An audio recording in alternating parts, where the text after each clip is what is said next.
Kita ini kalau diam, itu nggak salah loh. Tetapi tidak berbuat kasih. Nah, mengampuni, memaafkan itu berbuat yang tidak diam. Maka berbuat kasih itu melakukan sesuatu daripada diam. Diam itu tidak salah, tidak berjahat loh. Perbuatan baik juga, tetapi belum berbuat kasih. Kalau berbuat kasih, melakukan sesuatu. Lalu setia melakukan hal-hal yang baik itu. Para saudara terkasih, mari kita sadari kebiasaan-kebiasaan kita yang membuat kita ini terhambat untuk melakukan niat-niat baik kita. Mungkin juga suara-suara di sekitar kita yang mungkin kelihatan baik. Kalau kita benci orang, ada orang lain lagi ngomong, sharing hidupnya. Iya loh, dia tuh begini. Loh, kamu ngalami juga? Iya. Oh benar. Loh, kamu ngalami juga? Iya. Oh, kita sama-sama. Oh iya, memang gitu. Jadi gosip yang jelek. Kemarin kita ingat tuh. Kita gosip boleh, ya boleh, tapi untuk kebaikan orang lain. Nah, sekarang persoalannya adalah apa yang meneguhkan kita, dalam tanda kutip, itu bisa bahaya semakin membuat kita jauh dari tindakan ilahi memaafkan ini. Bukan hanya sampai 7 kali, melainkan sampai 70 kali 7. Harus kau ampuni saudaramu. Dalam nama Bapa dan Putra dan Roh Kudus. Amin. Rahmat Tuhan kita Yesus Kristus, cinta kasih Allah, dan persekutuan Roh Kudus bersamamu dan bersama rohmu. Para saudara terkasih, kita setiap hari diundang untuk mendekat masuk ke dalam hidup Allah, sehingga melalui tindakan kita setiap hari, ucapan, perbuatan kita, apa yang kita pikirkan, orang lain di sekitar kita merasakan, mengalami Tuhan yang hadir melalui apa yang kita buat. Karena tindakan kita setiap hari sebenarnya merupakan tindakan rohani, di mana tindakan manusiawi kita disertai oleh Roh Tuhan. Nah, kan itu mari di awal Ekaristi ini kita hening dulu sejenak. Kita lihat kembali hidup kita. Apakah kita sadar akan tindakan manusiawi kita yang disertai, yang digerakkan oleh Roh Tuhan sendiri? Para saudara terkasih, dulu kalau saya ini mau netes mata itu harus telentang dulu. Tiduran gitu terus tetes mata. Sampai ibu saya bilang, wah ngopo kok tetes mata ya kok sampai cari tempat untuk berbaring. Terus lama-lama, ya beberapa bulan terakhir, coba berdiri. Ya bisa ternyata. Kenyamanan dalam berbuat sesuatu itu menjadi suatu kebiasaan. Dan itu diteruskan. Kalau dibuat terus-menerus, maka hal yang kita buat terus-menerus itu menjadi sesuatu yang biasa. Sesuatu yang biasa kita buat, nyaman untuk kita buat.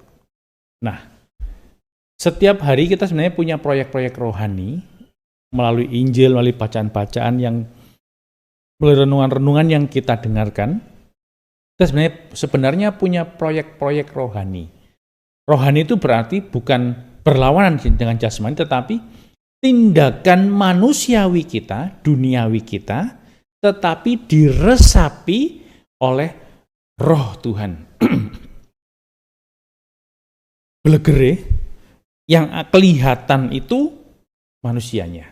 Tetapi tindakan manusiawi kita ini digerakkan oleh Roh Tuhan. Nah, itu loh yang namanya pengalaman rohani. Maka pengalaman rohani tidak terpisah dari tindakan rohani. Goreng iwak asin itu juga bisa jadi pengalaman rohani jika kita sadari. Lalu kita sadari, tidak hanya sadar gitu aja, tapi sadar bahwa iya, saat ini pun saya sedang bersama dengan Tuhan. Maka goreng ikan asin pun bisa jadi tindakan ilahi. Loh, hari ini kita diingatkan oleh satu jenis tindakan rohani lagi, atau lebih tepat tindakan ilahi, yaitu pengampunan, memaafkan.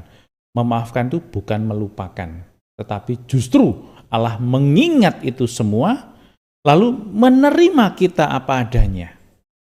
Dengan begitu, kita bisa bergerak, berkembang, lalu mengalami kerahiman Tuhan.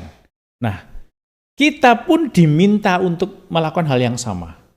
Sulit. Kenapa sulit? Karena sudah biasa dengan yang balas dendam. Nah, itu persoalannya itu. Jadi yang perlu kita sadari adalah tindakan-tindakan biasa kita. Kebiasaan-kebiasaan dalam hidup kita yang membuat kita merasa nyaman. Ya wis ngene cukup kok. Wis gini aja cukup. Juga dalam tindakan rohani. Dalam perbuatan manusiawi kita yang disadarkan, oh ya ini belum rohani nih. Kenapa? Karena masih tindakan manusiawi. Kalau kita disakiti, ngomel. Ngomel itu hal yang paling lumrah. Normal. Terus tiba-tiba marah, ya normal. Dendam, iri, dengki, normal. Masalahnya normal ini bahaya. Menjadi dosa kalau kita biarkan. Lalu, kalau kita sadar, iya ini gak bener nih. Nah, tapi dia yang kurang ajar kok. Terus gini. Nah, dengan begitu kita memutuskan untuk mengikuti dosa ini. Jadi dosa kan? Nah, kalau kita, iya ini gak bener ini. Aku harus belajar mengampuni. Maka tindakan yang marah kita, jengkel kita ini menjadi hanya tantangan yang membuat kita harus memutuskan, aku mau meneruskan kejengkelanku, iri hatiku, dengkiku, marahku, ataukah berbalik? Ya, coba ngampuni. Tindakan berbalik ini loh, ini tindakan rohani, tindakan ilahi. Kita ngampuni, cuma dihitung-hitung. Kamu udah berapa kali loh? Udah 5 kali loh tak ampuni gini, tak maafkan loh. Karena kok mau ulang lagi. Cukup. Kesabaran itu ada batasnya. Itu kalau kita hanya mengandalkan tindakan jasmani kita. Kekuatan manusiawi kita. Maka, saya katakan tadi, tindakan memaafkan itu oleh Yesus diangkat menjadi tindakan ilahi. Kalau kita bisa mengampuni tanpa menghitung-hitung, mengingat memang, tapi tidak menghitung lagi, tidak akan mungkin bisa lupa, tapi tidak dihitung. Selalu tindakan yang oke, tak terima. Sampai kapan? 77 kali 7 kali. Tidak terbatas. Kalau kita berani seperti itu, maka hidup kita itu akan menjadi Tuhan yang sedang mengampuni. Karena tidak lagi berbatas. Kalau manusia itu berbatas. Karena kita punya kekurangan, punya kelemahan yang ada batasnya. Tapi kalau kita mengikutkan roh Tuhan, maka tindakan kita ini tidak terbatas. Nah, kita diundang salah satunya untuk belajar mengampuni ini. Sebenarnya bukan masalah mengampuni saja, tetapi setiap tindakan kita, itu kalau kita sadari, iya ya, ini aku ini sudah anak-anak Tuhan. Maka apa yang Tuhan buat, ya kita buat. Nah, persoalannya adalah kebiasaan manusiawi kita yang menghalangi kita untuk berbuat itu.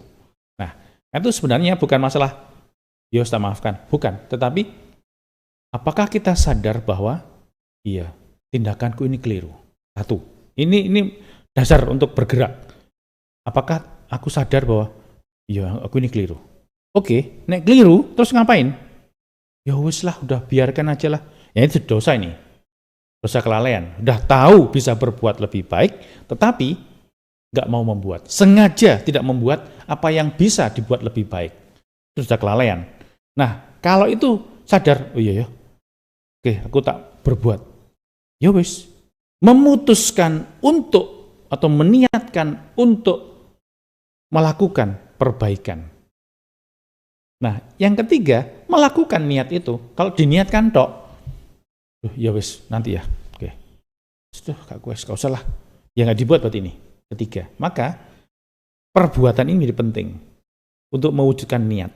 Berbalik dari kesadaran akan kesalahan tadi. Kita ini kalau diam, itu nggak salah loh. Tetapi tidak berbuat kasih. Nah, mengampuni, memaafkan itu berbuat yang tidak diam. Maka berbuat kasih itu melakukan sesuatu daripada diam. Diam itu tidak salah, tidak berjahat loh. perbuatan baik juga, tetapi belum berbuat kasih. Kalau berbuat kasih, melakukan sesuatu. Nah ini yang. Lalu setia melakukan hal-hal yang baik itu. Para saudara terkasih, mari kita sadari kebiasaan-kebiasaan kita yang membuat tahanan, yang membuat kita ini terhambat untuk melakukan niat-niat baik kita. Mungkin juga suara-suara di sekitar kita yang mungkin kelihatan baik. Kalau kita benci orang, ada orang lain lagi ngomong, sharing hidupnya. Iya loh, dia tuh begini. Loh, kamu ngalami juga? Iya. Oh bener. Loh, kamu ngalami juga? Iya. Oh, kita sama-sama. Oh iya, memang gitu. Jadi gosip yang jelek. Kemarin kita ingat tuh. Kita gosip boleh, ya boleh, tapi untuk kebaikan orang lain. Nah, sekarang persoalannya adalah apa yang meneguhkan kita, dalam tanda kutip, itu bisa bahaya, semakin membuat kita jauh dari tindakan ilahi memaafkan ini. Nah, coba kita renungkan sejenak. Apakah kita berani mengubah cara kebiasaan kita bertindak sesuatu dengan menyadari pertama-tama apa yang biasa kita buat. Lalu, apa yang seharusnya kita buat. Lalu yang ketiga, melakukan dengan setia apa yang telah disadari dan diniatkan untuk diubah tadi. Mari kita hening, kita putuskan hidup kita hari ini. Aku mau apa? Mengikuti kecenderunganku manusiawiku, atau aku berani belajar melakukan tindakan-tindakan manusiawiku, jasmaniku, dengan kesadaran akan roh Tuhan yang sedang menggerakkan kita, terutama dalam hal memaafkan untuk hari ini. Allah mendamaikan dunia dengan dirinya oleh Kristus, tanpa memperhitungkan pelanggaran mereka. Ia telah mempercayakan berita pendamaian itu kepada kita. Tuhan bersamamu dan bersama rohmu. Saudara sekalian, hidup kita hari ini, anggota keluarga kita dimanapun mereka berada, senantiasa dibimbing, dilindungi, dan diberkati oleh Allah yang Maha Kuasa, Bapa dan Putra dan Roh Kudus. Amin. Para saudara yang terkasih, dengan demikian Ekaristi Kudus kita telah selesai.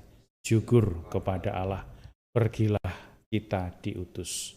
Amin.